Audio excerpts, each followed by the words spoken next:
कहानी शुरू होती है एक पुराने बंगले के बारे में। यह बंगला एक समय में बहुत ही सुंदर था, लेकिन अब वह बस एक डरावना स्थल बन गया था। लोग कहते थे कि इस बंगले में भूतों की रात होती है और वहां जाने वालों को कभी शांति नहीं मिलती। एक बार एक विदेशी शोधकर्ता नामक व्यक्ति इस बंगले के रहस्य को सुलझाने के लिए आया। उसका नाम था डॉक्टर विक्रम मल्होत्रा।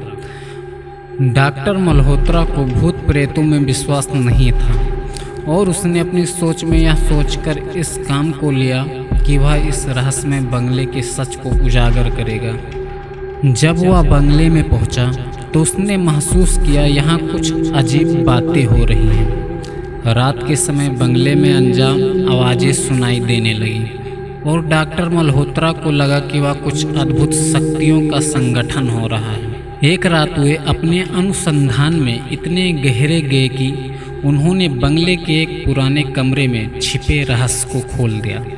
वहाँ एक पुरानी किताब मिली जिसमें लिखा था कि इस बंगले में कभी एक दरिद्र गृहिणी रहती थी जिसे बाहरी दुनिया ने अनदेखा किया था। उसका मानना था कि उसकी मौत के बाद उसकी आत्मा इस बंगले में बंद हो गई थी। डॉक्टर मल्होत्रा ने उसी कमरे में रुककर उस किताब को पढ़ा। अचानक उन्होंने महसूस किया कि उनके पास कोई नहीं है, लेकिन उनके आसपास कुछ है। वह घबराए और उसने बचने की कोशिश की, लेकिन उसके साथ कुछ अद्भुत हो रहा था। बंगले के दरवाजे बंद हो गए और डॉक्टर मल्होत्रा को अनजान बातें खिलवाड़ करने लगी। उन्होंने महसूस किया कि बंगले के अंदर भूतों की भीड़ है जिन्होंने उन्हें उनका असली चेहरा दिखाना शुरू कर दिया था। बंगले में सुबह हुई और जब लोग डॉक्टर मल्होत्रा को खोजने आए तो उन्होंने सिर्फ एक पुरानी किताब और एक टूटी हुई कलम पाई। उन्होंने कहा कि बंगले में भूतों की रात रहती है और वहां जाने वाले को कभी शांति नहीं मिलती। डॉक्टर विक्रम मल्होत्रा उस रात की घटना ने उनकी जिंदगी का मोड़ बदल दिया।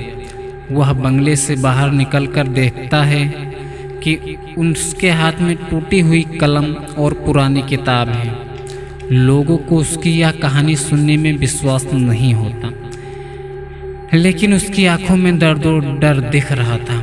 डॉक्टर मल्होत्रा ने कभी सोचा नहीं था कि भूतों के विद्यमान होने की संभावना भी हो सकती है।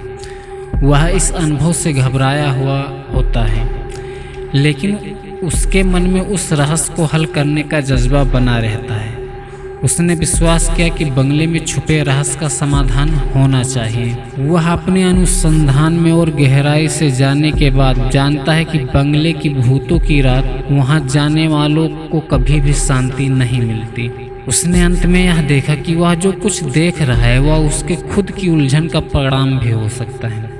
डॉक्टर विक्रम मल्होत्रा ने उस रात के घटनाक्रम से बचकर बंगले से बाहर निकला। वह गहरी सोच में डूबा हुआ था कि उसने वास्तव में भूतों के साथ कुछ अनूठा अनुभव किया था या वह सब कुछ अपने मन की विचारधारा से ही समझ रहा था। उसके मन में इन सब का समाधान नहीं था, लेकिन उसने यह निर्णय लिया कि वह इसे खत्म करने के लिए बंगले में वापस नहीं जाएगा। डॉक्टर मल्होत्रा ने उस पुराने किताब और टूटी हुई कलम को अपने साथ लिया और बंगले से दूर चले गए। वहाँ लोगों को बताते हुए कि उस बंगले में कुछ अजीब सी बातें महसूस हुई, लेकिन उसने उनका समाधान नहीं किया। वह अब अपने अनुसंधान के लिए नए दिशा में बढ़ने के लिए तैयार था। इस कहानी से उसने यह सीखा कि कभी कभी हमारी सोच और हमारी धारणा हमें वास्तविकता से अलग कर देती हैं और हमें सच्चाई का पता लगाने के लिए सक्रिय रहना चाहिए। उसके मन में उस रहस्यमय बंगले की याद रहेगी, लेकिन वह अब अपने जीवन की नई दिशा में बढ़ने के लिए तैयार